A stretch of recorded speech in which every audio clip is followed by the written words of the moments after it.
El 1 de octubre de 2019, en la Universidad Autónoma Metropolitana Azcapotzalco, en el marco del primer seminario de diseño, sustentabilidad y vida cotidiana, con el tema Integración del diseño y la sustentabilidad en el trabajo del diseñador en México, tuve la oportunidad de presentar la ponencia La sustentabilidad del arquitecto. Este material es un registro con fines de acervo y difusión. Bien, buscando en agosto de 2019 en el navegador Google, en imágenes, el término arquitectura sustentable, pues salen estas imágenes de arquitectura muy verde, moderna, un tanto futurista, idílica, mucha integración de nuevas tecnologías y demás. Este es el concepto de arquitectura sustentable que tenemos. La idea de ver estas imágenes como inicio es para tener el contexto del imaginario colectivo que entendemos por arquitectura sustentable. Pero vayamos a ver, vayamos por los términos. Arquitectura, el arte de proyectar y construir edificios, diseño y la construcción. Y bueno, otras acepciones que tenemos por ahí, ¿no? Sustentable, que se puede sustentar o defender con razones. Sostenible, que se puede sostener, especialmente en ecología y economía, que se puede mantener durante largo tiempo sin agotar los recursos o causar grave daño al medio ambiente. Entonces, sostenibilidad, cualidades sostenible. Y sustentabilidad, y bueno, aviso, la palabra sustentabilidad no está en el diccionario. Esto nos lo dice el diccionario de la Real Academia de la Lengua. ¿Y entonces por qué usamos el término? Vamos a ver. Entonces, estos son los términos. Armando la idea de estas imágenes verdes que vimos al principio, tratando de descifrarlas a partir de los términos que la componen o que la podrían definir, pues tenemos esto, ¿no? Arquitectura sustentable, y aquí me valgo de William Morris, que nos dijo, la arquitectura abarca la consideración de todo el ambiente físico que rodea a la vida humana, y subrayo, no podemos sustraernos a ella mientras formemos parte de la civilización, porque la arquitectura es el conjunto de modificaciones y alteraciones introducidas en la superficie terrestre con objeto de satisfacer las necesidades humanas, exceptuando el puro desierto. Esto nos lo dijo William Morris el 10 de marzo de 1881. Y bueno, para sintetizarlo de alguna manera, mientras haya presencia del ser humano, hay la necesidad de la arquitectura. Eso es lo que sustenta la arquitectura. En tanto hay humanos, necesitamos arquitectura. ¿Qué pasa entonces con lo sostenible? Bueno, arte de proyectar, construir y operar edificios que se pueden mantener durante largo tiempo sin agotar los recursos o causar grave daño al medio ambiente. Y entonces tenemos que le decimos arquitectura sustentable a lo que realmente queremos o debemos entender como arquitectura sostenible. Esto que estamos demandando tanto actualmente es arquitectura sostenible, pero le llamamos sustentable. En fin, la arquitectura se sustenta por nuestra propia presencia. Tenemos que hacerla sostenible. Esto es, que se pueda mantener durante largo tiempo sin agotar los recursos o causar grave daño al medio ambiente. Vamos a ver, ¿qué ha pasado antes? Históricamente, la arquitectura ya era sostenible. En algún momento dejamos de hacerlo. Y aquí algunos ejemplos, la casa maya, el palafito venezolano, el iglú polar, la casa japonesa en general, la arquitectura oriental, el trullo italiano o el matmata tunisia. ¿Qué pasa en estos ejemplos? Que la arquitectura se adaptó a los recursos materiales, desarrollaron procedimientos constructivos con ellos y, por supuesto, dieron una respuesta a las condiciones del clima. Esto es, en esencia, lo que tendría que ser la arquitectura sostenible. Con el paso del tiempo, con el desarrollo de nuevas tecnologías, de nuevos materiales, de recursos económicos, el intercambio comercial y demás, se fueron desarrollando otras formas de construcción y bueno, llegamos hasta lo actual donde francamente se nos ha olvidado lo sostenible a favor de un mayor uso tecnológico, pero con un fuerte impacto ambiental. Y entonces tenemos esta otra cita que dice, los bosques preceden a las civilizaciones, los desiertos las siguen. Vamos a verlo esto un poco más a detalle y por qué de este razonamiento. Pensemos en la relación del hombre con la naturaleza. ¿Cómo nos relacionamos con la naturaleza y por qué terminamos hablando de la sustentabilidad o de la sostenibilidad? Veámoslo por etapas. La primera etapa es el dominio de la naturaleza sobre el hombre. Estamos con el hombre primitivo, este hombre que no comprende los fenómenos naturales, está inserto en la naturaleza, es parte de los ciclos naturales, pero no los comprende, no comprende el día y la noche. Se va el sol y es algo que lo sobrecoge enormemente, ¿no? Vienen las tormentas, los truenos y, por supuesto, pues el susto es mayor porque no entendemos qué está pasando. Sin embargo, estamos observando. Y esta observación nos permite llegar a una segunda etapa, que sería de observación, análisis y comprensión primaria de la naturaleza por el hombre. Aquí empezamos ya a desarrollar algunas habilidades. Quizás la principal es eh, el manejo del fuego, sin lugar a dudas, lo que empieza a dar oportunidad a más cosas, a más recursos. Se empieza a dar el desarrollo social, eh, un tanto espiritual, y entonces también se comprende la muerte y se entierra a los muertos. Otro punto muy importante es la agrupación. Empezamos a hacer trabajo colectivo, es decir, nos damos cuenta que uno a uno, pues no somos tan fuertes como muchas otras especies. Sin embargo, o es difícil cazarlas, ¿no? Si empezamos a trabajar de manera colectiva, con estrategia, podemos empezar a vencerlas. Y adicionalmente, nos empezamos a valer de algunos recursos pues, limitados, básicos, de materiales, de herramientas, ¿no? Muy bien. Esto nos lleva a una tercera etapa que es utilización y transformación de la naturaleza por el hombre. Aquí ya estamos desarrollando primeros objetos a nuestro favor. Lo que pudo haber sido un tronco flotando en un río, que alguien lo vio y encontró la manera de rascarlo, de formarle un lugar para montarse en él. Esto no es más que un tronco habilitado para canoa. O, por ejemplo, las primeras apilaciones de piedras que nos permiten hacer construcciones más sólidas, ¿no? Es el inicio. Y bueno, llegamos a una cuarta etapa. Obviamente los saltos son abismales entre una y otra, pero bueno, hay que simplificarlo un poco, sintetizarlo. Esta cuarta etapa ya nos lleva a una sobreutilización y destrucción de la naturaleza a mano del hombre. Y vale la pena pensar en algo más. Realmente entre la etapa 3 y la 4 el salto se ve muy fuerte, pero la etapa 3 fue larguísima. Fueron muchos años, fueron muchos siglos en los que el hombre aprovechaba la naturaleza y el impacto no se daba, el impacto ecológico, ¿no? Pero llegó esta etapa 4, la podemos ubicar en el siglo XX, quizás desde el XIX ya tenemos manifestaciones de ella, y estas escenas son muy cotidianas, ¿no? Los grandes depósitos de basura o esta contaminación muy notable por consumo de consumibles, de combustibles fósiles, perdón, son parte del paisaje del siglo XX, muy particularmente la segunda mitad o la última cuarta parte del siglo XX. Estas son imágenes muy cotidianas. Pero bueno, tenemos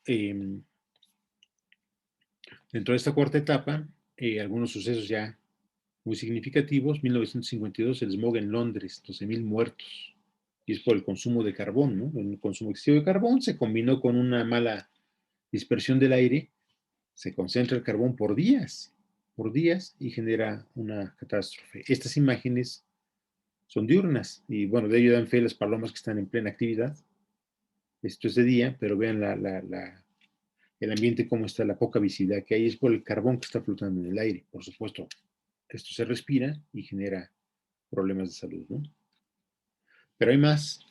1966 Nueva York, Los Ángeles 1973, Berlín 1987, Ciudad de México 1992, Beijing 2013, por citar algunos. Ha habido muchos casos en los que se va manifestando estos temas de saturación de la contaminación ambiental por nuestras prácticas civilizadas de cómo vivimos, ¿no? El consumo de estos combustibles, el uso, el uso desmedido de los vehículos automotores, en general la industria también con sus procedimientos constructivos, en muchos casos, pues generan muy altos volúmenes de contaminación que realmente esperamos a que el aire se los lleve, porque no hacemos más al respecto, ¿no? Y entonces, cuando estas condiciones naturales no se dan, pues vienen estas situaciones con resultados lamentables. ¿Qué ha pasado? Bueno, aquí tenemos una tabla una gráfica de cómo se va el consumo de energéticos fósiles, es algo que afortunadamente tiende a bajar en la manera en que lo trabajamos, pero por volumen sigue siendo altísimo, ¿no? Y entonces, esto aquí la gráfica habla de 1960 a 2015. Vemos cómo es una situación pues, muy, muy complicada, pero insisto, ya se empieza a ver una luz que ahorita hablaremos, ¿no? Y bueno, realmente ha llegado una quinta etapa que es dominio del hombre sobre la naturaleza. Es un decir, pero bueno, ya podemos alterar muchas cosas. Y por supuesto, destrucción de esta. Entonces, estas escenas también son muy cotidianas y las vimos mucho ya en los noventas y hasta la actualidad.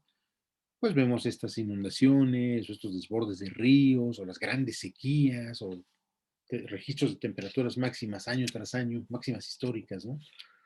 ¿Por qué? Porque ya son manifestaciones, consecuencias de cómo estamos alterando los procesos naturales. Ya estamos generando un impacto realmente, ¿no? Un impacto negativo. Algo que podemos ver también en ese sentido, dentro de esta quinta etapa, la capa de ozono. Estas imágenes de la NASA de 1979 y de 2013 pues nos muestran cómo ha crecido este agujero de ozono. Fue muy polémico por ahí en los 90 y generaba mucha consternación y demás. Ya tenemos registros de que se empieza a recuperar, esto es del 2018. Ya tenemos una recuperación del 20%, porque sí hemos encontrado qué materiales son los que favorecen esta destrucción de la capa de ozono y poco a poco se ha estado regulando, se ha estado legislando para que se dejen de usar. Incluso pues la industria o la ciencia han desarrollado materiales alternativos para poder pues cambiar esto un poco, revertirlo, ¿no? El cambio climático, el tan llevado y traído cambio climático, también aquí tenemos algunos testimoniales, 1978 y 2012, y cómo se estaba acelerando el proceso de certificación. Es impresionante y también tenemos que hacer algo al respecto, indudablemente, ¿no? Esto viene asociado, por supuesto, al calentamiento global. Y qué hablar de la huella de carbono, ¿no? Esta es una central de producción eléctrica a base de carbón en Alemania. De hecho, en esas fechas de 2019, Alemania anunció que se cerraba esta planta y que dejaba de usar carbón, ¿no? Una excelente noticia, pero bueno, por ahí se sigue dando esta situación que no es nada positiva, nada ecológica, nada sustentable. Es algo que definitivamente tenemos que revertir y cambiar por otras tecnologías, ¿no? Por otras fuentes de energía. Y entonces el calentamiento global, esto es un registro, una instantánea de los incendios en el mundo, una imagen satelital, 29 de agosto de 2019. Esto es lo que teníamos de incendios al momento en el mundo. Algo pues que también es cotidiano, o sea, se registra mucho incendio, provocados en parte por el tema del calentamiento y que además vienen a generar más calentamiento, ¿no? Me imagino si todo esto ardiendo al momento, pues cuánto calor más aporta, ¿no? Y bueno, especies en peligro de extinción. Aquí este es un listado del sitio Ecología Verde. Consultando varios sitios, estas listas crecen o se compactan de alguna manera. Esta de algún modo refleja digamos que las especies más comúnmente mencionadas en peligro de extinción. Es complicado, son muchas especies y el proceso de extinción va muy acelerado en algunos casos. Hay que hacer algo indudablemente, ¿no? ¿Qué hacer? Bueno, aquí dentro de esta etapa 5 hay muchas iniciativas, hay muchas fuentes, muchos frentes de acción. Este es uno con estas estrategias de crowdfunding que ahora se dan. Es un testimonial de un apiario que alguien, si mal no recuerdo, fue en Austria, lo desarrolla. Y entonces desarrolla este modelo de apiario con todo pues, su manual, su despiece de cómo se hace, y lo sube y la idea es que la gente a lo largo del mundo pueda tener acceso a este material para fabricar sus apiarios y entonces empezar a desarrollar pues estos colectivos de producción de miel, que no solo la miel, sino el conservar a las abejas, que es muy importante porque son clave para todos los procesos biológicos, ¿no? Bien. Eh, pero hay una etapa 6 Ya estamos viendo en etapa 6, hay la luz que les decía por ahí de se ve al final del túnel, y hablaremos de integración armónica del hombre con la naturaleza, es decir, regresarnos a la sustentabilidad, ¿no? Entonces, un desarrollo que se detonó muy fuerte por ahí con la revolución industrial, por supuesto la construcción, la arquitectura, la ingeniería no fueron exentas a esto y se desarrollaron otra nueva manera de hacer las construcciones, ¿no? Un desarrollo tecnológico impresionante, pero totalmente opuesto a los temas de sustentabilidad. Entonces, esta etapa 6 que habla de la integración armónica del hombre con la naturaleza, nos está llevando de vuelta a este entorno o esta manera de ser sustentable, ¿no? Este es el aeropuerto de Singapur, muy sonado últimamente, muy integrado a la naturaleza, con mucho trabajo de vegetación en los interiores, ¿no? Y bueno, pues no es más que redescubrir que nosotros éramos sustentables y hay que volver a hacerlo, ¿no? Bueno, y algunas ecotecnias que son cosas que también son ancestrales y que hemos descubierto o redescubierto que funcionan y que son maneras alternativas de construir que pueden ser implementadas, ¿no? Aquí viene un listado de pintura con baba de nopal, por ejemplo, impermeabilizante también con baba de nopal, compostas, lombricompostas, reuso de bolsas de frituras, hidroponía, captación de agua de lluvia, o la bicicleta como motor para extraer agua. En fin, hay muchas más. Estas son un listado que nos da la Secretaría de Medio Ambiente del Gobierno del Estado de México, pero hay muchas más, ¿no? Son recomendaciones que pueden ser casi de hasta uso doméstico. Entonces, es generar esta nueva cultura de cómo ser sustentables, que lo correcto sería decir sostenibles, ¿verdad? Y bueno, también tenemos sistemas alternativos de construcción como el COP o el Bajareque que están por acá, uno hecho a base de tierra y el otro a base de ramas que se van armando, entrelazando. Y estas imágenes son interesantes porque dejan ver que la arquitectura no necesariamente tiene que acusar que es esta tecnología, que no es mala, pero otra vez por este imaginario colectivo pareciera que si no construimos a la manera occidental, moderna, eh, de tendencia, pues las construcciones son malas y no es así, ¿no? Esta casa de abajo a la derecha, vean cómo su tipología es totalmente moderna, ¿no? Sus formas, sus dimensiones, etcétera, incluso la manera en que se desplanta en el terreno, pero está hecha con un sistema de bajareque, que son estas ramas amarradas, y logramos condiciones de confort muy buenas, térmicamente se comportan de manera extraordinaria, entonces son una gran alternativa a la construcción que de manera pues comercial, tradicional, actual, estamos llevando a cabo, ¿no? Vale la pena ver esto, los techos verdes. Esto es las oficinas centrales del Infonavit, un trabajo muy interesante. Y estos techos verdes, aparte de que tienen esta biomasa que aporta oxígeno al ambiente, pues bueno, ayudan también con el comportamiento de temperatura del interior, el confort térmico. Y pasa por reducción en los recibos de luz por el consumo de aire acondicionado, entre otras cosas, ¿no? Aprovechamiento del agua. Entonces es todo un círculo de estrategias, más bien de efectos positivos a partir de estas estrategias de implementar techos verdes. Esto es algo que hay que generalizar. Ya el gobierno de la Ciudad de México tiene por ahí algunas figuras fiscales de condonación de impuestos para quien implemente este tipo de techos. Creo que son estrategias muy positivas que hay que celebrar y, por supuesto, promover y apoyar, ¿no? Pero por otro lado estamos haciendo esto, comercialmente seguimos con estas prácticas, ¿no? Esto es en Polanco, específicamente en Anzures, frente a Polanco. ¿Y qué pasa aquí? Pues sí, ahí está el techo verde, perdón, el muro verde, pero vamos a analizar un poquito más. Esta fachada que vemos es una fachada poniente. Entonces la ganancia térmica por la exposición al sol es muy alta. El muro verde pareciera ser una buena alternativa. Sin embargo, sucede que en este tramo de muro verde, lo que tenemos atrás es el estacionamiento. Entonces, estamos dando una protección contra el sol al estacionamiento, mientras que el espacio ocupable, las oficinas, son esta fachada integral, que les recuerdo, dije que está al poniente, y entonces la ganancia térmica es tremenda, pero no hay problema, se resuelve con aire acondicionado integral. Entonces, ¿a qué quiero llegar con esto?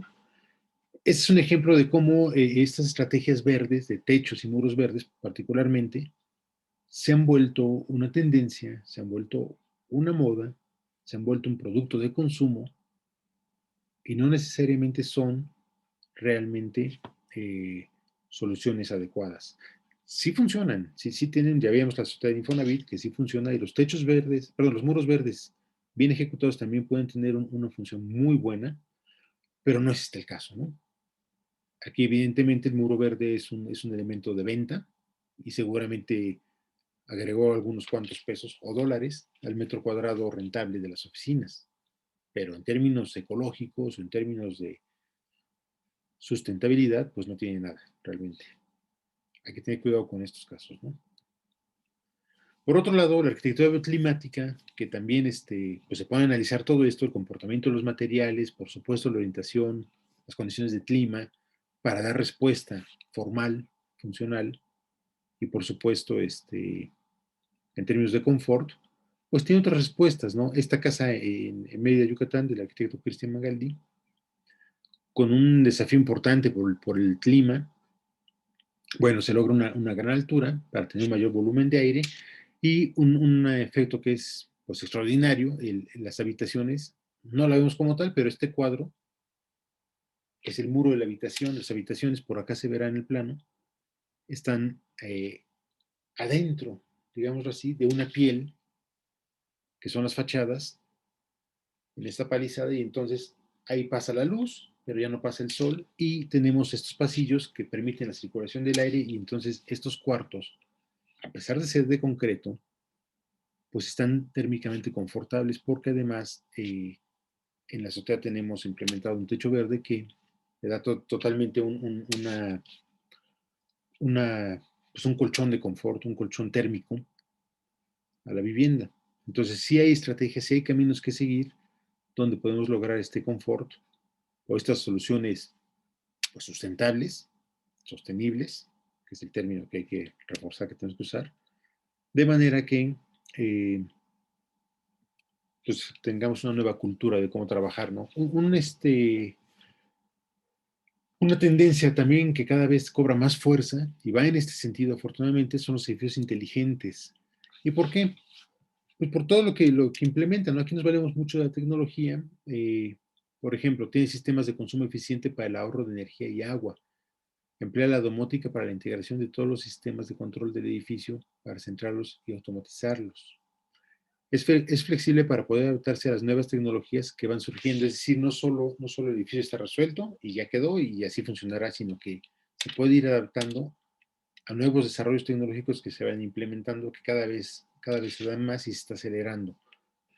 Muchas cosas se dan incluso ya ahora por aplicaciones, ¿no? Entonces, aquí en este edificio, eh, no todos los empleados trabajan todo el tiempo, tienen horas de trabajo y demás, y el empleado registra qué día y hora va a estar ahí, y además registra sus necesidades de confort.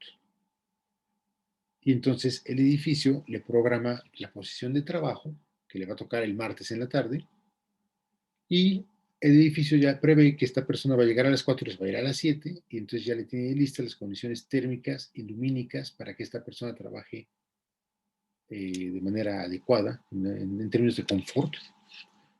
Y una vez que se vaya y venga otra persona, bueno, se adaptará a las condiciones iniciales de la otra persona y así nos vamos, ¿no? Entonces, esto lleva a que el edificio no está consumiendo permanentemente recursos, esté o no esté en uso el área, ¿no? Eh, bueno, aquí habla de ir respetuoso con el medio ambiente, integrándose con el entorno en el que se ubica y apostando por el uso de energías alternativas. Cuida la estética y el confort para garantizar el bienestar de sus habitantes. Esta es otra cosa que nos pasaba al principio, particularmente con la arquitectura bioclimática. De repente el resultado era un tanto extraño visualmente, formalmente, pues por todos los elementos que la formaban, ¿no? Particularmente los dispositivos de control solar. Pero todo esto también se ha ido madurando, se ha ido desarrollando y entonces ya tenemos resultados muy, estéticamente convencionales, digámoslo, pero que son pues muy en respuesta a lo sostenible, ¿no? Disminuye costos gracias a la reducción en el consumo energético, así como al uso de materiales más resistentes que alargan la vida útil del edificio. Aquí está la famosa sustentabilidad, ¿no? El edificio va a durar más tiempo, porque ese es otro. Luego estamos construyendo ya con tecnologías pues un tanto desechables, ¿no? Que no van a durar los 400 o 500 años que duraba otra arquitectura.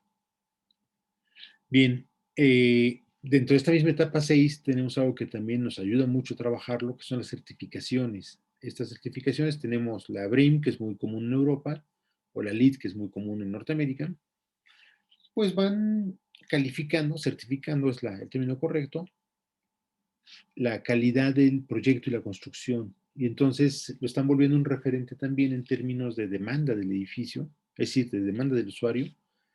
Y entonces estamos volteando a que, bueno, sí quiero el edificio, pero quiero que esté certificado en cuestión de sostenibilidad, ¿no? Y esto empieza a ser más atractivos a unos que a otros. Hacia allá vamos también. Esto, ¿qué va a pasar entonces? Va a obligar a la industria, entiéndase a ingenieros y arquitectos, constructoras, a buscar desarrollar este tipo de proyectos y construcciones que son lo que se va a empezar a demandar más. Otro concepto que está cobrando fuerza son las smart cities, que ya es el concepto del edificio inteligente, pero llevado a la ciudad. ¿Por qué el edificio inteligente y la ciudad no? Bueno, pensemos que también la ciudad puede ser inteligente. Y entonces empiezan a desarrollar más y más propuestas. Aquí pasan muchos por temas de legislación. Afortunadamente se está cobrando conciencia y nos estamos moviendo en este sentido. Ahora se habla también de este concepto de ciudad de 15 minutos. La idea es que nosotros podamos funcionar y en un entorno cercano a nosotros tener resuelto todo, ¿no? Y empezar a inhibir estos traslados pues de una hora o de más horas entre trabajo y estudio, o estudio y casa, o casa y trabajo, o espacios recreativos. En fin, se empiezan a dar una serie de tendencias, muchas son medidas fiscales, políticas, y algunas van a asociadas al transporte o al consumo y aprovechamiento energético.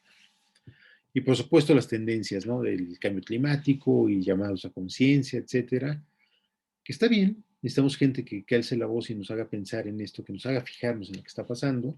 El caso de Greta Thunberg es buenísimo en ese sentido, se ha vuelto muy mediático, pero realmente ha hecho que la gente voltee a ver qué está pasando esto, ¿no? Y también pues, la iniciativa privada tiene lo suyo, ¿no? Amazon, que es líder en muchos aspectos comerciales, pues está anunciando que comprará 100,000 camionetas eléctricas a una empresa Rivian, que es una empresa nueva que desarrollará estos vehículos, para cambiar su flotilla de reparto, que es algo muy interesante porque pues 100,000 vehículos que se pueden cambiar de combustibles fósiles a eléctricos, en una tendencia que además cada vez se va a dar más de este reparto a domicilio, pues es al final del día irnos marcando la ruta de por dónde es el camino, ¿no? Cómo deben de ser las estrategias para lograr esto. Y este libro de Anders Oppenheimer, el Sábese quien pueda, que nos dice por ahí, las nuevas carreras universitarias serán cada vez más interdisciplinarias e incluirán capacidades tecnológicas y habilidades de razonamiento crítico, resolución de problemas y trato interpersonal. Además serán intermitentes, en el sentido de que incluirán actualizaciones de por vida. Pues igual, ¿no? Las tendencias, ¿no? De hacia dónde vamos, cómo está pues como colofón de esta sexta etapa de la relación del hombre con la naturaleza y qué es lo que nos depara el futuro cercano. Veamos un poco el panorama de cómo están laboralmente los arquitectos y los urbanistas en México, estos del Observatorio Laboral. Aquí nos dice que en 2016 teníamos o éramos 180,000 arquitectos y urbanistas en México, pues laborando, ¿no? Integrados al mercado laboral. 180,000. En ese momento también registraba 103,000 estudiantes de estas carreras, que en los próximos años se estarán sumando a los 180,000 activos. Claro, habrá algunos que se irán retirando, ¿no? Pero estamos hablando de que más del 50% se va a sumar a esta oferta de trabajo. Y hay que procurar trabajo para todos. que no es cosa fácil, ¿no? Eso me lleva entonces al arquitecto sostenible.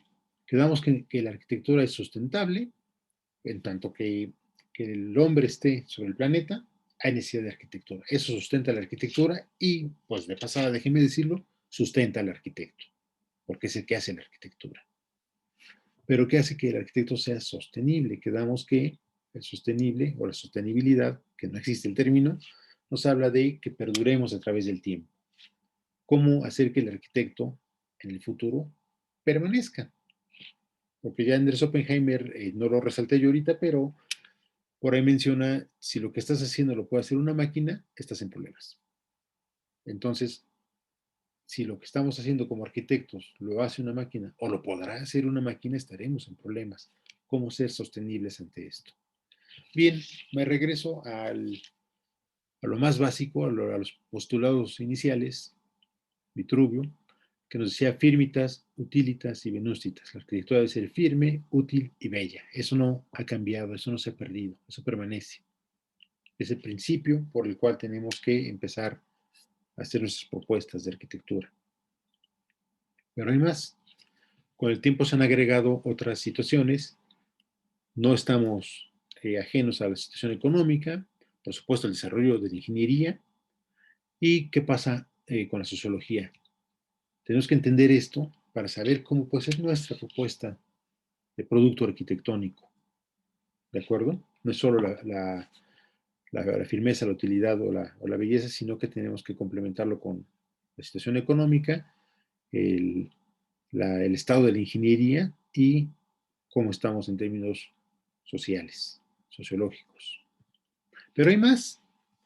Tenemos que agregarle a esto las capacidades tecnológicas de nosotros, los arquitectos, el razonamiento crítico, otra vez del arquitecto, y por supuesto el trato interpersonal. Es algo que también tenemos que desarrollar mucho como arquitectos, cómo desarrollarnos, interactuar con todas las personas, los clientes, por supuesto, los obreros que nos trabajan, todo el tema comercial, el tema de trámites, pues demanda un trato interpersonal muy fuerte, muy, de muchas variantes, con muchas betas, porque todos los interlocutores son distintos, entonces tenemos que tener habilidades para esto, ¿no? Y retomando un poco lo que nos lleva a reflexión Andrés Oppenheimer, pues hay que agregar esto, ¿no? Ya muy actual, muy siglo XXI, tenemos que pensar en la inteligencia artificial, cómo va a impactar esto la arquitectura. Esto que también mencionaba por ahí en su libro, la actualización permanente de por vida. No terminamos nunca, constantemente tenemos que estarnos actualizando, el desarrollo tecnológico es abrumador y está impactando a la arquitectura, por supuesto, como todas las otras áreas, entonces tenemos que estar constantemente al día, si no, en cualquier momento quedamos desactualizados. Tenemos que comprender el Big Data. El Big Data va a ser lo que va a empezar hacer, a discernir cómo tomar las decisiones en el futuro. Va a estar todo basado en el Big Data. Antes de tomar cualquier estrategia, de si invertir, de si anunciar, de si desarrollar, etcétera, vamos a voltear a ver qué dice el Big Data y entonces qué decisión tomamos y hacia dónde nos movemos. Y por supuesto el Internet de las Cosas. Esto también va a impactar a la arquitectura porque muchos objetos, elementos arquitectónicos, muchos espacios van a estar asociados funcionalmente a el Internet de las Cosas. Entonces, en medida en que entendamos esto y lo integremos a nuestro quehacer arquitectónico, todo esto, no solo los cuatro últimos conceptos, sino desde el firmitas, utilitas y venústitas, hasta estos cuatro conceptos verdes que digo que son del siglo XXI, todo ello es lo que hará el arquitecto sostenible, es lo que nos tendrá vigentes a lo largo del siglo XXI y más allá. Y bueno, quiero cerrar con una cita pues de otro viejo amigo, diríamos, Leonardo da Vinci, que en su momento dijo: el arquitecto debe ser el individuo que domine todos los conocimientos científicos y artísticos de su época. Me parece que esta cita de Leonardo da Vinci sigue siendo muy vigente. Este es el camino por el cual el arquitecto podrá ser sostenible. Muchas gracias.